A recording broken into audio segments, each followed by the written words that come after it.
The Chicago Bulls lose the game to the Sacramento Kings 126-110, but they win the tanking battle. We're going to talk about it all and more right after this.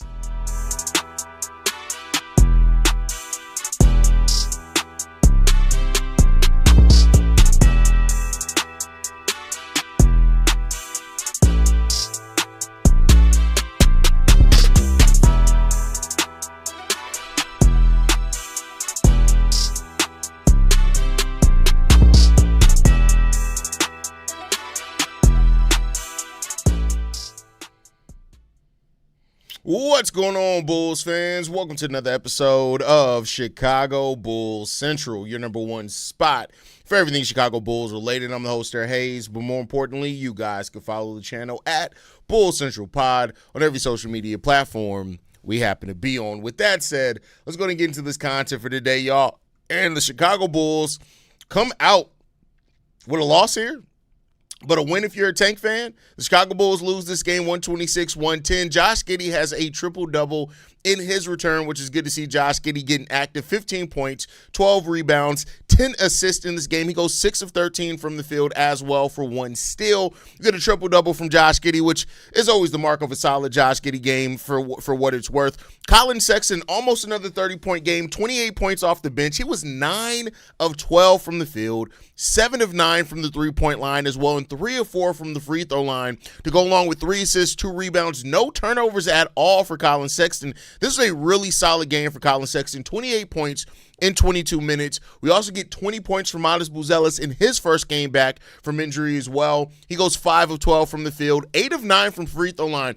Why I like that about Matas Buzelis is that Matas' shot was not falling early in the first half of this game, but despite that, he kept attacking. That is something that we've seen Matas Buzelis not do as frequently enough. Sometimes when Matas' shot's not falling, he doesn't attack, which doesn't lead him to the free throw line. In the first half of this game, the entirety of the first half, Matas Buzelis was 0 for 2 from the field, 0 of 1 from three-point line, but 4 of 4 from the free throw line to go along with 5 rebounds and 3 assists. That's really good for a player in Matas who's still trying to learn the ebbs and flows of the game. He finishes this game with 20 points, 8 rebounds, 4 assists, 3 blocks as well in this game. He did have 3 turnovers, but Matas Buzelis, solid enough game from him. You love to see that one. 12 points from Trey Jones, 10 points and 11 rebounds from Nick Richards, who continues to get himself solid double-doubles for the Chicago Bulls. And that's just what it is, man. The Bulls, we know they're not going to win a lot of games the rest of the way.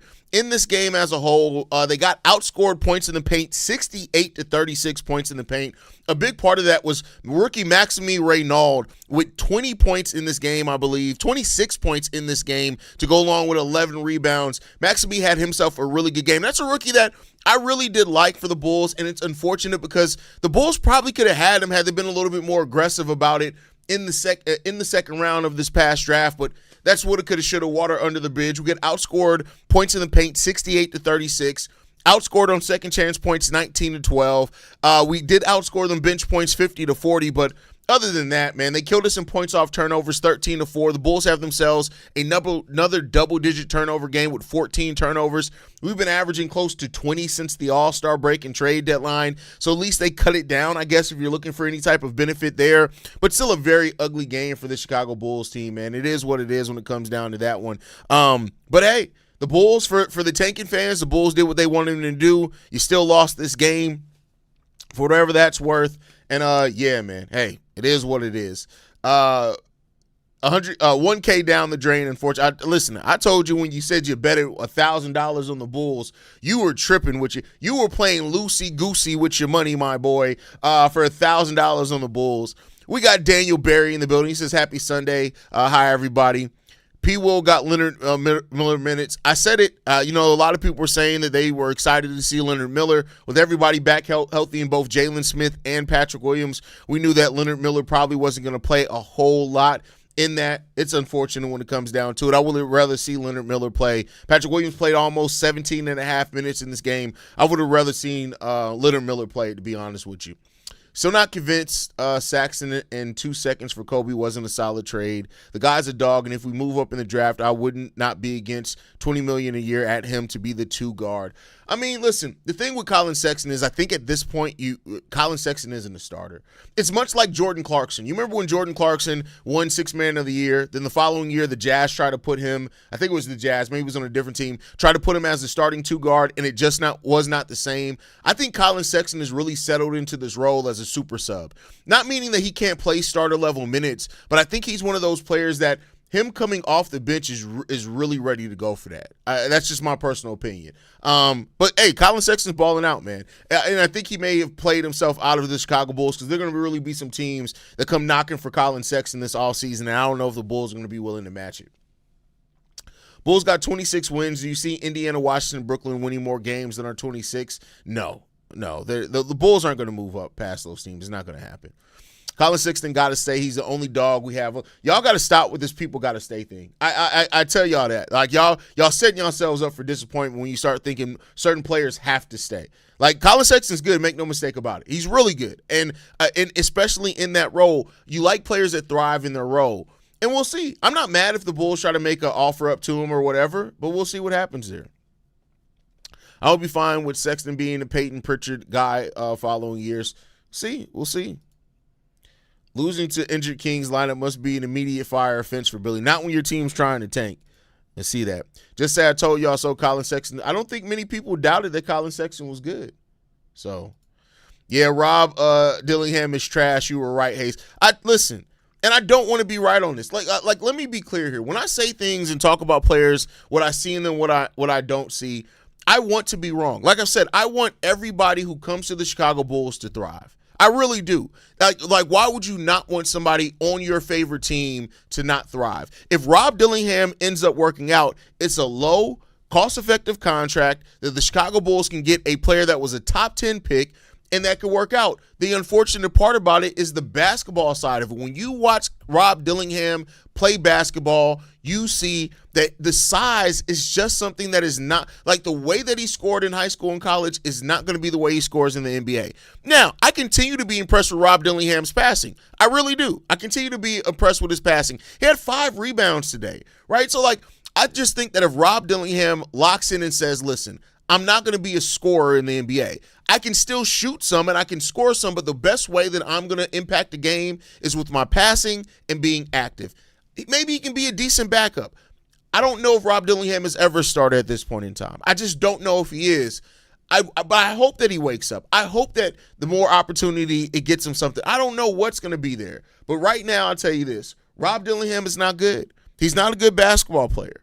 And I don't think the Bulls can make any type of plans betting on Rob Dillingham. That's just my personal opinion. How you feel about Bulls taking Hans Steinbach out of Washington? As of right now, it seems like it'll be too high to take him. That's just my personal opinion. We'll see how the things continue to work out once your draft combine comes and stuff like that. We'll see. I wouldn't be mad at it. I just think it'll be a bit of a reach. Maybe you trade down, try to get some other assets. We'll see. Hope they keep Sexton and not Ivy or – well, first of all, there's no Simmons on this team, so spell that young man's name correctly. As far as Jaden Ivey, again, because it's not going to cost a lot to keep Jaden Ivey, I'm perfectly fine with him keeping Jaden Ivey. If he – and a shorter-term deal. If he ends up getting back to the player he was, you get a steal. If not, you know, it's not anything too crazy there. As far as Sexton, you got to remember, he's an unrestricted free agent. So the Bulls can make an offer, but it's really in his – they don't have matching power. They don't have any control over it. It really comes down to Collin Sexton. That's really what it comes down to if he wants to stay here. And maybe he wants a home. Maybe he buys into what the Bulls are doing. And maybe the Bulls promise him a role here that he's like, all right, bet I can do that. Maybe he likes playing with Josh Giddey and Trey Jones. Who knows, right? But as it stands right now, we'll see. We'll see. Rob is ass. Listen, I told y'all. And people in the comments, Haize, you crazy. Oh, he just didn't get an see, the way that my brain works is different from fans, right? I'm not saying that I'm not a fan, and I suffer from fan brain sometimes too, but I don't look at stuff and be like, oh, if he just got an opportunity. My mind is, what is he not doing in practice to where the coach is there? And keep in mind, Minnesota traded 2 picks to get him. So my mind is always, all right, what is happening for a team that that clearly thought so much of his potential that they traded up to get him to where they're not playing him. And then that's a question that I ask. What is he not showing in practice day to day that he has not earned an opportunity? And you see it. And that's the thing with undersized guards. It is like there's some that are going to make it, and make no mistake about it. For every Trae Young, there's a Rob Dillingham, right? And that's just the reality of it. Even if Rob bulks up, I still don't know if that's going to be enough. We'll see. I'd rather us play Yuki over Rob. Well, Rob has a guaranteed contract. Yuki's on a two-way, so that's going to be there. We going to trade Rob for 2 second-round picks. I doubt that. I don't even think anybody takes Rob for 2 seconds at this point. That's just my personal opinion. How could we lose to the Kings? They have a bad record. Did you watch the fucking game, Anthony? Did you watch the game? Do you see any of these guards on the team next year? Possibly. I actually covered that on today's daily episode, so go and watch today's daily episode that I posted this morning. I went through each of the guards and their chances of staying here on this team. People playing over Leonard is criminal. I can't say that, but, it is what it is at this point. I don't know why it took this game for people to see how ass Rob is. Listen, people in hope, bro. That's all I can say, people in hope. Sexton playing like he did in the 3 versus 5 in college, that's crazy. That's still a crazy thing that actually happened in basketball, but you're not wrong. Need to get lucky. We need Caleb Wilson. Caleb and Caleb show in Chicago sports. That's funny. We don't listen, I like Caleb Wilson. My dog going off about. Hold on. Let me check the ring camera, y'all, real quick. Give me 1 second. My dog's going off. Usually that means somebody's outside.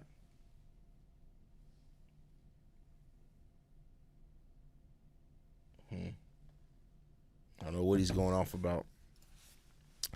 I'm just looking at I've been peeped that Collin Sexton. I'm just looking at I've been peeped. Nigga, what? Is that a coherent sentence to you, bro? Tariq, bro, is that a coherent sentence to you? I'm just looking at I've been peeped. What? I'm just looking at I've been peeped. That right there makes sense to you? Come on, bro. Come on, man. Come on. Man, I hope during the offseason when Billy Donovan meets with management, he decides to evaluate other options, situations around the league, and want to go elsewhere because we all know they won't fire him. Listen, the only way Billy Donovan is not going to be here if Billy Donovan chooses to be here. Period. That's it. That's it. We got Forrest in the building. What's up, Forrest? Glad to have you around, Brody. The Bulls are definitely tanking big time, losing to weak-ass Sacramento. Send Rob to the G League, man. I wish. Only the Chicago Bulls lose to the worst team in the NBA. Well, considering that the Kings have, 13 wins on the season, it's not just the Bulls. 14 now. So there's been some other teams to lose to the Sacramento Kings. I'm just saying factually, that's just not a correct statement. Factually. Billy never had this team ready for games they should easily win. I don't know if you could say easily when the Bulls are trash. Who would you choose the coach the Bulls if Billy got fired? Chris Quinn. Chris Quinn would be my number one pick. The current lead assistant with the Miami Heat, he'd be my number one pick. I've been saying that for like 2 years now too. I like Chris Quinn is I do a show with the host of Locked On Heat. We do the NBA Locked On NBA Daily show, and he's talked about how internally in Miami they realize that it could be coming soon, that Chris Quinn, they kind of expect Chris Quinn to get another job and opportunity somewhere soon, and I think that's definitely going to happen. Chris Quinn is legit. Chris Quinn is legit, man. I really do think he's gonna turn into a good one as Chris Quinn. I like Chris Quinn a lot. But yeah, Chris Quinn is the one that I'll go. I know some people have said Sam Cassell. Sam Cassell is a solid option too. The reasons I don't want Sam Cassell to coach the Chicago Bulls are completely petty. They're completely petty. I can't have somebody that ugly coaching my team. Do you know the jokes that I would have every time he does something bad? With how ugly Sam Cassell is? Crazy. Mike Malone would bring that Ben Johnson type. No, he wouldn't. Mike Malone and Billy Donovan aren't that far off. Like, if you go and talk to people, Denver fans, They have a problem with Mike Malone's rotations. He falls in love with certain guys. He acquiesces to his veterans. Literally, the only difference that is that Mike Malone had a generational talent in his prime of Nikola Jokic. Mike Malone is very, very – if you're talking about any of the former head coaches, I'll go with Taylor Jenkins. I think Taylor Jenkins, in the way that he creates offense and giving him a point guard like Josh Giddey and a raw talent like Matas Buzelis, I go Taylor Jenkins. Mike Malone, I'm kind of good on Mike Malone. The same people that called Jeremy Lin called for Sexton to sit out for the rest of the game. That's funny. At this point, let Leonard Miller get some run over P. Will. They're not going to. How do you lose to the Kings? You play P. Will 17 minutes. That's a fact. Hope Matas can stay this consistent. Need to build on this for next year. That's why I want Matas out there. Like, I mean, first, his health has to take precedence first, right? Health over anything else first. But as long as he's healthy, absolutely. Yeah, Rob needs to work on his shooting skills to make it. Pritchard on the Celtics is shorter than him, yet is a much better player. Yeah, but he's also a lot stock, and he's not – I don't think Peyton Pritchard is actually shorter than – Rob Dillingham is not his legit height. I'd be surprised if Rob Dillingham is actually 6 feet. But Peyton Pritchard is a lot tougher than Rob Dillingham as well. I wouldn't be surprised if Peyton Pritchard outweighs Rob Dillingham by like 20 to 25 pounds. P. Will, 17 minutes, 5 points, 1 rebound, 3 turnovers, 3 fouls. Hey, listen, it's not a Tony Snell stat line. Chris Quinn, decent too. He's young enough for sure. I love Chris Quinn. Like, I love the prospect of Chris Quinn coaching this team. That's it. Sam Cassell is an A-list. See, yeah, he's too roastable. It's too roastable. It's way too roastable. Mike Budenholzer, Chase, you got to go sit down, bro. You just bitching into the ether at this point. Because if you're talking about Mike Budenholzer, upgrade over Billy Donovan, you sucking monkey dick. Like, I'm talking about like full-on gorilla cock. Like, that's what you sucking right now. If you think Mike Budenholzer is much different than a coach than Billy Donovan, the gobble that you're doing right now on gorilla balls is crazy. You got gorilla scrotum on your mouth, your tongue, and your lips, bro. Like, that's what you got going on there. If you think that Budenholzer, Coach Bud, is that different than Billy Donovan. So y'all be winning the same shit. That's like saying we got Billy Donovan at home. Like, what? What? That's crazy. That's crazy. Pritchard got muscle. Yeah, exactly. Pritchard definitely has muscle. Have you done a lot of research on the prospect this year? Oh, I watch college basketball very heavily. Like, very heavily. Very, very heavily. So, yes, the research is done. The research is absolutely done. Wow. Listen, I'm telling you, you're a fool, Haize. Who's the one with a successful podcast and who's bitching in YouTube comments asking for coaches that are all the same with monkey dick on their lips? That's not me, my boy. That's you sitting there with monkey cock on your lips. Don't get mad at me because you choosing to gobble gorilla cock. Like, don't get mad at me. Get mad at your brain development. That's what you need to get mad at. Don't come getting mad at me because you sitting there choosing to suck monkey dick. That's not my fault. You sucking monkey dick, not me. Yeah, he won a ring with the Bucks. And, like, cool. Y'all forget he was about to get fired before he won that ring? And then they fired him shortly after? Do you remember that part of it? Come on, monkey dick. Get your life together, my boy. Get the monkey cock out your mouth, bro. Stop sucking chimp cock. You now then got downgraded from gorilla dick to chimp cock. You got to calm down, my boy. Calm down. Get your life together, Chase. The only thing you chasing right now is a thought because you got no common sense in what you talking about. All right, get your life together, bro. My boy, get your life together, bro. Hire Steve Kerr as president of basketball operations and hire Quinn. First of all, I think Steve Kerr, when he retires from or leaves the Golden State Warriors, that boy's riding off into the sunset. We may not see Steve Kerr coach again.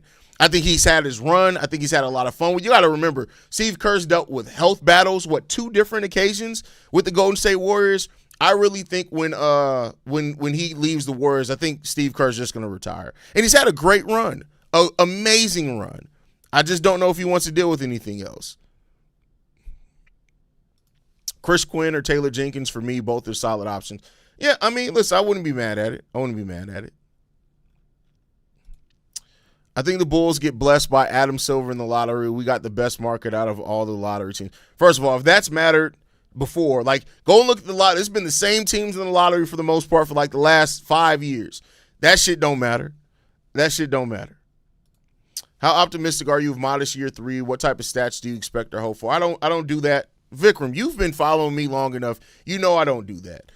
Because I don't know what his role is going to be. We don't know what the Bulls are going to do. We don't know what the roster is going to look like. So I can't predict a stat thing because I'm too analytical with stuff in the sense that I actually like to look at the team concept, because Matas Buzelis can average 25 points on a losing team and it not matter.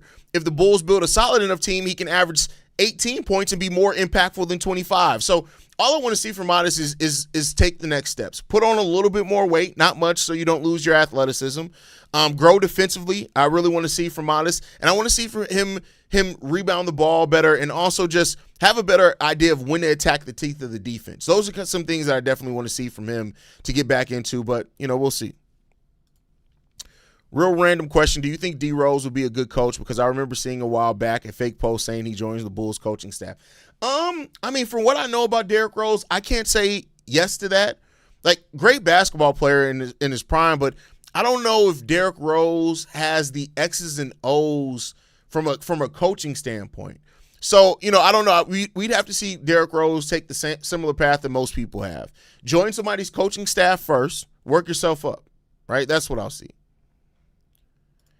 Taylor Jenkins is a really good coach. He'll definitely create an identity for the team. Yeah, I like Taylor Jenkins. For sure. Man, just get a new coach that don't chew gum. Every time bro is in frame, he's chewing on gum. Listen, I don't give a fuck about – the motherfucker could be out there chewing dick. If we win in basketball games, I don't give a fuck. It's like when people complain about Caleb Williams painted nails. I don't give a damn what you do if you winning games for this team, because that's what it all comes down to. What you do in your I don't give a shit what he's doing on the sideline. That motherfucker could be digging in his nose every time they go to the sideline. If we was winning, I'd be like, hey, yeah, my coach digging his nose, but we beat y'all ass, though. Like, that's what I'll say. I don't give a fuck about none of that shit. All that extra shit, I don't care about. Win some fucking games. That's what I care about. Are you winning? If you win games, we can see fucking Billy Donovan pull a wedgie out his ass every 2 or 3 games. I wouldn't give a shit if we win in basketball games. That's like, I don't give a damn about none of that extra shit. Win some games. Everything is highlighted when you're not winning. Win some fucking games. You want us to stop talking about you chewing gum? Win some games. You want to dig in your ass on the sideline? Win some fucking games. You want to pick your nose? Win some fucking games. That's it. Win some games. If we get a 50-win season in this bitch, I don't give a fuck if this nigga chews a fucking a pallet of bubble gum every fucking game and spits it out on the court. I don't give a shit. Win some fucking basketball games consistently. Do that. That's what I care about. If the Bulls got the 4th pick and AJ, Darren, and Boozer off the board, who would you pick? Caleb Wilson. Caleb Wilson is probably the one that I pick. I like Caleb Wilson. Now, he's a nutcase, right? Make no mistake about it. He's a nut job. But sometimes you need that on your team, right? Like, sometimes you need somebody who's gonna look at the other team and be like, yeah, that's LeBron. I'm gonna elbow the shit out of him. Like, you need that a little bit, right? Like, I wouldn't mind that on the team if Caleb Wilson's like, yeah, if you score me, I'm gonna elbow you. All right, cool. Go out there and do that. Has Sexton been consistent enough with those teams to take a starter spot over someone like Jones, maybe? I don't know. I said this earlier in the stream, is that I really think that at this point, Collin Sexton is just a backup. And that's not a bad – coming off the bench isn't a knock. Like, some people look at it as like, what do you mean he's going to come off the bench? He scored 28. He can't come off the bench. It's like, no. Like, part of the reason he's able to do that is coming off the bench. And there's a role for that. Now, he's going to have some games where he plays 20 minutes. He may have some games where maybe he's not scoring as well and plays 18. But I think at this point, Collin Sexton is a consistent bench player. That's just my personal opinion. This is unacceptable for real. 6 years in and a losing record here as a head coach. I mean, hey, it is what it is, bro. It is what it is. If we get the number 1 pick, AJ DeBonsta, I love AJ. I think he has the mentality. that you want. I think that he not only could end up being the best player on the team, but also a leader. Like, you look at somebody like Darren Peterson, he may end up being your best player. I don't know if he's ever going to be a leader of your team, right? Not to say that that's a knock, depending on the level of talent that you are, but it's just this team needs leadership. And I think that A.J. DeBonsa would bring a lot of that, as well as being a really good scorer. That's my personal opinion.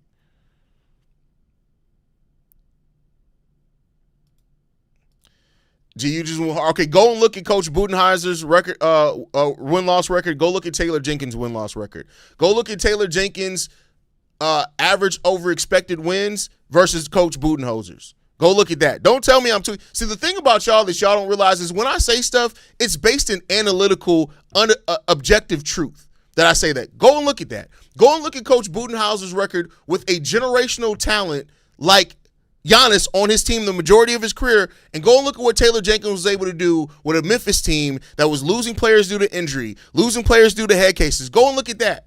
Go and look at the offensive philosophies that he's had. Well, his defense does take a little bit of a lacking. You can find a defensive assistant. Go and look at that and come back to me and tell me I'm tweaking. Come back with statistical fact more than just a team that because a coach won a ring. Go back and look at that and come back and get to me. Let's have that conversation. Let's do that. Yeah, we need that energy with Caleb. We had it with Joe. Exactly, right? Like Caleb Wilson there's gonna be a coach. That's why like some mocks have Caleb Wilson falling out of the top 4, going to 5 or number 6. Because there's gonna be some coaches that look at it and it's like, I don't feel like dealing with that shit. Me, on the other hand, listen, for a team that don't have no identity, give me somebody that's gonna elbow the shit out of somebody. Give me somebody that somebody may have to pull to the side and be like, Caleb, we need you to focus. Like, don't cut down on the nut job shit today. Just play solid defense. You ain't got to punch him. Caleb's going to be like, all right, but can I, if he comes in the lane, can I shoulder him real quick? You can do that. You're not going to get ejected for that. That's what Caleb Wilson will bring to this team. That's what he would bring to the team. Can you see AK pivoting off either Matas, Josh, or no if he gets a Godfather offer? No. He's what do you mean by Godfather offer? Because let's not just talk about a hypothetical. Let's talk about something. Give me a realistic Godfather offer, not just something up high in the sky. Give me a offer that would make sense for the other team to offer to the Chicago Bulls, and then I can tell you if I can see AK doing that or not. I do like Peterson, but I'm kind of turned off by his lack of work ethic. Here's the thing, though. Here's the thing, right? I always wonder about stuff like that because we've heard lack of work ethic from some players, and it's end up never being a thing in the NBA. Now we have heard it from some players, and then it end up being a thing in the NBA. So you got to do your due diligence as far as the personality side of it for sure, but we'll see. I think Wagler's the most realistic and best pick we can choose. I wouldn't say it's the most realistic. Some mocks have him going 5 or 6. Now there's a range. I think most have him going between like the 7 and 10 range, but you got to think, is he going to get past Atlanta, Dallas, and I can't remember the other team. It's not Charlotte. Hold on. Give me 1 second. Is he going to get past Atlanta, Dallas, and Memphis? That's the 3. Those are all teams that may need a guard. Memphis, it depends on, do they keep Ja or do they move Ja? With Dallas, it comes down to they want more of a pure point guard for Cooper Flagg, or are they fine with a scoring guard in Keaton Wagler? And with Atlanta, it comes down to they just got off an on-ball dominant player. Do they want another one in Keaton Wagler? And what do they plan on doing with Kuminga? I think that's the conversation that you have to have there. But, I mean, hey, if he's there, he's there. I wouldn't mind Keaton Wagler at all coming to the Chicago Bulls. I've been very on document with that, and it's not because he went to Illinois at all. Wouldn't be because of that at all. I will feel blessed to get Mikael Brown. A lot of people mention that, and more mocks are starting to have him coming here to the Bulls at 6'5", 190 pounds. I mean, look, he weighs more than Keaton Wagler, and they're about the same height. So, I mean, as long as you feel like he can be that scoring guard, the thing that I worry about with him, though, is that the defensive win shares are really good. The defensive rating aren't necessarily great, though, but you got to look at, right? What do you think, believe Matas' ceiling is? Do you think he could be first option on the contending team? I can't say that yet. So I don't know that. So I won't say that far. But I do think that Matas, like right now, I'd be willing to say probably, your third best player on a contending team. He could probably be, and that's not to say that he can't grow further than that. This is me kind of being more realistic right now. They were saying Anthony. You're right. They did say Anthony Edwards, and then look at him, a player that came into the league. Keep in mind, Anthony Edwards knocks in his draft, defense and shooting. He's turned both of those into pluses for himself. So that just goes to show you that sometimes those work ethic things aren't all legitimate. It just goes to show you with that one. So, we'll see. We'll see. It's in 6 Bud, 24 and 14. You still tweaking. Bud had Teague and Horford and got him 60 wins, then went and turned Giannis into two. First of all, he didn't turn Giannis into a 2-time MVP. Giannis, his talent had turned him to 2 times MVP. And yeah, he had way better teams than what Taylor had. Like, come on. Look at the number of winning seasons that Taylor's win percentage got brought down by 2 seasons where he didn't have the majority of his stars. So come on, bro. No, you got to go. Give me the offensive win shares. Give me the expected, the wins over expected. Like, come on. Come on, bro. You're not getting with this one. You're just not. Like, as far as X's and O's, Taylor Jenkins is a better coach than Mike Budenholzer. Period. Mike Budenholzer didn't adjust. There's a reason why people put him in Memphis. His offensive philosophies were give Giannis the ball and surround him with shooters. Come on, bro. The people who don't know actual basketball and think that you can make an argument just based off win-loss record alone, you're not winning that one. You're not winning it. You're not winning that one at all. So come on, bro. You got to come with more than that. From X's and O's, and this is why people don't actually understand the X's and O's of basketball. And first of all, your win-loss stuff, like he has a 53% win percentage. Out of all those seasons, he had 3 seasons of 60% or more. Only 1 season of less than 46%. And that season they won 27 games. Come on, bro. Like you gotta come better than that one, man. I just hope we don't pick a big man with our pick. I mean, you got to go best available, I think. I think you got to go best available at that spot, and we'll see what happens at that point. We'll see what happens.